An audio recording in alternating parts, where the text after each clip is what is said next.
Okay, so when I first started in data science almost 7 years ago, I had no idea what salaries were really like. I really only learned things and knew to go to a new job because I wasn't getting paid enough because people talked about it and told me. So that's what this video is for. It's basically going to be my exact progression of the last 7 years. And I want you to use it as a data point and as a reference, and that's it. I'm not going to give you averages because the average data science salary really depends on your company and your industry. It is wholly dependent on your industry. And that's really what you're going to see in my progression as well. I really leveled up, not because my title changed, but because I just went to a better company in a more advanced progressive industry where they just make more money. I'm kind of breaking everything out into my early career, mid-career, and senior. And early is the first 2 years, mid is years 3 to 4, and then senior is year 5 onwards. Here's my entire progression if this is all you care about. Basically, my first year, I made $78K. My second year, I made $82. Then I switched jobs and I went to a startup. I made $144 year 3 in my first year at that startup. The next year, I made $178, and then they basically cut all of the jobs after Uber absorbed us. I was the last data scientist left, and I was in Uber advertising. I was only there for a year. I made $220. Then I left to go to Stripe. I would say going from a legacy company where I worked, Nielsen, to the startup to then Uber, I feel you could see the salary progression. Then I went to Stripe. I've been at Stripe for the last 2 years, and I can't give you exact numbers, obviously, because I work here, but the range is over $300,000, and it's really much of meritocracy. If you do well, they will pay you, so I feel very well compensated here because I think I put in a lot of work, a lot of effort. So now that you have the numbers, I'm just going to go through everything that you need to know. The things that you really need to critically think about, because money is not everything, and I absolutely could not have the job I have now 7 years ago, or even 5 years ago. I needed to kind of learn everything I learned in the stages that I learned it to get here. You have to be very strategic about stepping stones, because getting paid $30,000 more versus being able to have autonomy to try multiple things, be in a company with good people, learn from these good people who have more experience than you, and try everything, make mistakes, test every possible version of a model with the data you have to figure out what actually works best in practice and not just theory. That is absolutely worth taking a $30K pay cut. Honestly, in your early career, that's worth taking a $100,000 pay cut. You will make way more once you have quantifiable data science experience in the corporate world. And that's what I got my first couple years working. I was given a lot of data that I could really kind of just go ham on, and thankfully I had really wonderful managers that let me take autonomy very early in my career and make those mistakes and also learn a lot and benefit the company with my learnings. In terms of just making the most amount of money, obviously it's dependent on industry, it's dependent on the company you're in. A senior data scientist at a non-tech company could make maybe $150 or $160K, but a senior data scientist at Anthropic would make $600K, right? It really depends on your ability to get through the door for larger, more lucrative companies. And that's why I think the stepping stone approach matters a lot. Your first job, your second job, your third job is not going to be your last job, but you need to learn as much as you can in these jobs, meet people, solve problems, and don't just do your job. You are not a ticket monkey. You can't just do what you're told, and you need to have the vibe that you're able to figure out what to do and propose solutions within your company, wherever it is, within your tiny niche, just for your team or your broader org, whatever it is. In your early career, that's where you really want to prioritize learning. I highly recommend just having a breadth of projects and being able to dive deep into different areas. And I think nowadays with AI and how it has completely changed the job market and the way data scientists do their job, you want to be a generalist. You want to be able to understand experimentation. You want to be able to understand statistics. You want to be able to understand cost functions in different ML models to figure out what kind of regression you need to use. And also tying this to the business is the most important part.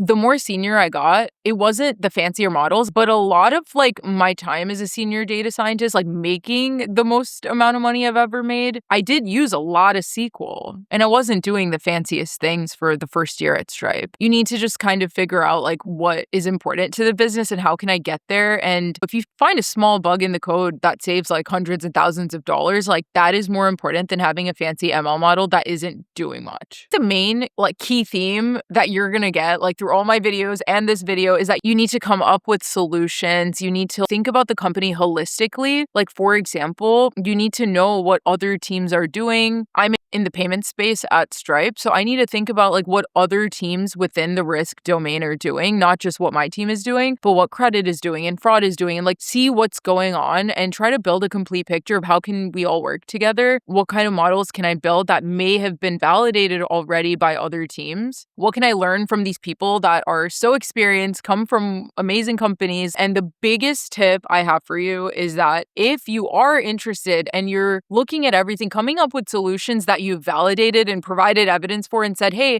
I think we're doing something wrong, let's move it to something else, and they don't let you do that, that is when you have to leave. That's when your time at this company is up. That's exactly why I've left all of the companies. Like, I left Nielsen because I had an idea. I thought it was so important that we do it. And there were just too many layers of bureaucracy to be able to do. It was a supervised learning model that I just wanted to implement to fix a couple of issues we're having in our data quality. And like, we literally could not do it. It should have taken 3 days, but it went up the chain for like months. And like, it was just so old and bureaucratic and I had to leave. Then I went to the startup. Absolutely fantastic. That's where I learned the most. So going into like my mid-career where I was at Drizzly, I got really deep into source material and also understood how corporate worked. At the startups, you really have to do as much as you can and fail fast. And going to a startup, I would say that was the turning point in my entire career. I was able to work with amazing people, really great tech stack. We used dbt and Snowflake and Databricks, and I was in strategic partnerships. So we were trying to figure out on the advertising side, how can we get leads? How can we do sales forecasting? So many different things that we had to think through because I was the only data scientist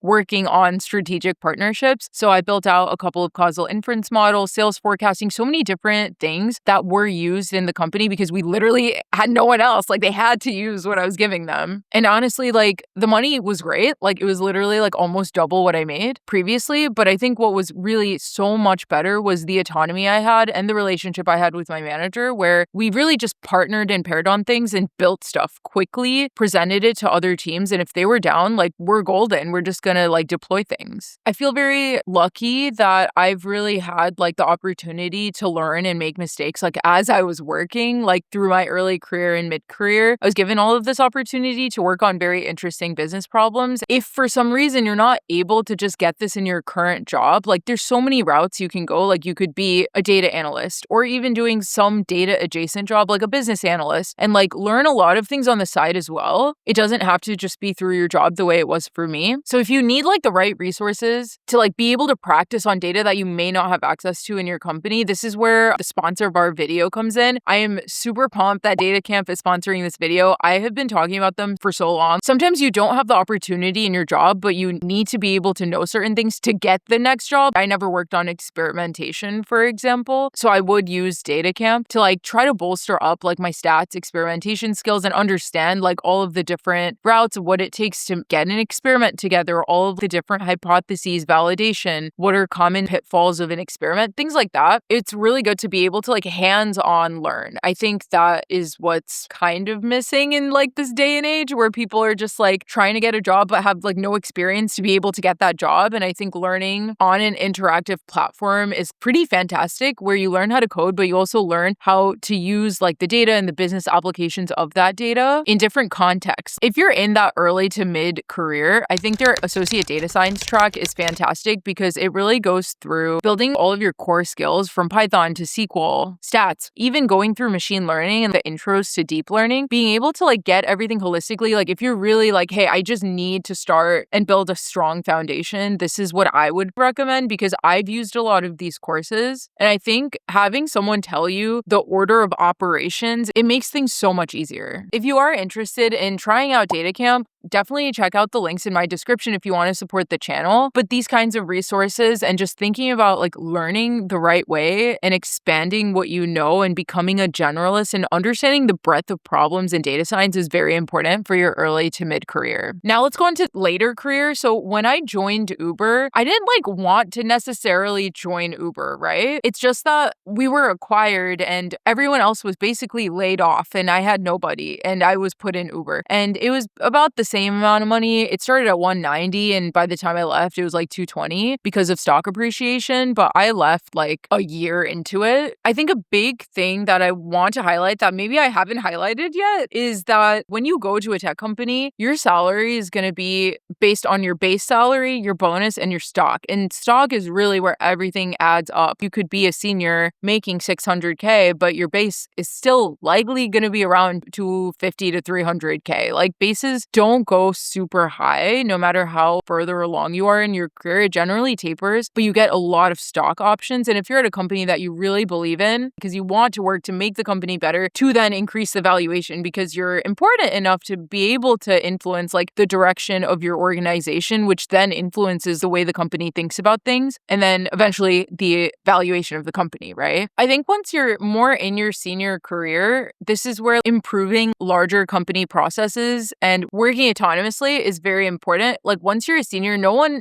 is telling you what to do. And you will get fired if you don't do things. I'm telling you, like I have seen people get fired, right? It is a thing. If you're not good enough, you're going to get on a performance improvement plan at a large tech company. And like there are some companies, I think it could be potentially easier to coast, but don't quote me on that. But I think like that working autonomously is very much the highlight of what it means to be a senior. And that's why it's important to have like all of these experiences. And if you can't have that experience at work, like through courses or whatever, but you need to learn the breadth of like what's possible in data science, coming up with like all of the original data sets you need, doing all of the pre-processing and data cleaning, architecture, all of that first foundational work, then to the analysis of like what is actually the business problem? Do we have the data to answer that business problem? And how do we fix that business problem? And that's where it could just be a couple of heuristic scripts in SQL, or it could be a supervised learning model, or it could be deploying a large-scale LLM nowadays, or it could be an ensemble model where you kind of do a bit of everything. And there's so much you need to think about and you have to do it. It feels as though like making over $300,000 or whatever like is deserved because you are putting in so much effort to figure out larger company problems that directly impact business goals. Like your business is going to have certain goals for different organizations yearly. And if they don't, like you just need to keep up leveling to a company that does, right? And you are directly supposed to impact these goals. If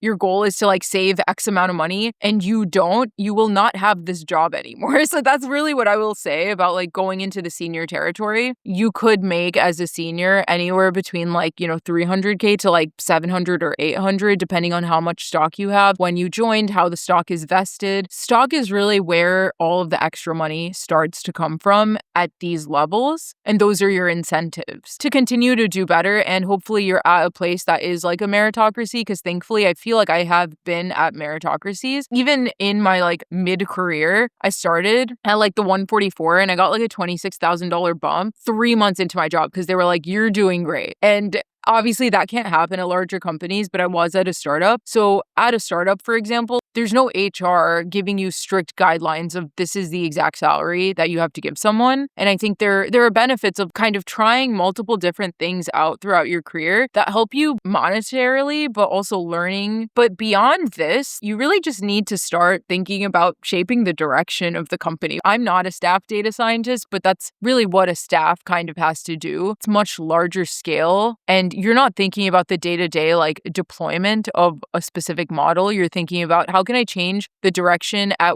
which the company moves, and the amount of money savings or efficiency savings are, really multiples of their salary. So even if a staff is making $700,000-$800,000, the benefit of what they're bringing in should be multiples of their salary. And if you're at a company that is efficient enough to allow for that and has the room to grow and is in a high growth trajectory, it's possible. So a lot of things come down to like your ability to solve problems for the business, the industry that you're in. You could literally just search in Claude, what are the top 10 best paying data science roles? You best believe I have done that before. And Stripe was on there. And I was like, okay, I'm doing fine. And there's a lot of other companies on there. And, if your goal is to make money as a data scientist, solve very interesting problems, be challenged in your job, it's not that bad to care about money. Like, that could be one of your stepping stones of like, hey, I want to get to this place where I'm making X amount of money. And to do that, you will learn a lot. You can't just do that, right? So having these shorter term stepping stone goals, whether it's related to learning or money or a specific industry that you want to break into, that's good. And it's also good to want money. Like, we all need it to survive. So I hope this video was like somewhat helpful. I think it's good to kind of know what people are thinking about, like someone who's been in the industry for a while. So if you have any questions or want me to expand on anything, please comment. Super happy to go into more detail on anything you want to know in the comments. Thanks so much, and I'll see you at the next one.